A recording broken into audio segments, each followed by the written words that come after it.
Welcome,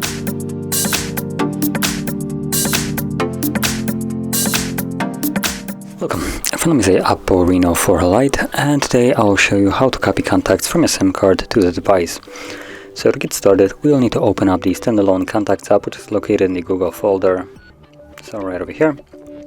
Once you open it up, tap on the three bars, go to settings, and here you should see an option to import at the bottom. Select it, choose that you want to import from SIM card.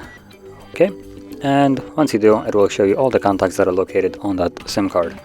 So as you can see, there is not very many for me, and by default they will be all selected, so you can deselect ones that you might not want by just simply tapping on it.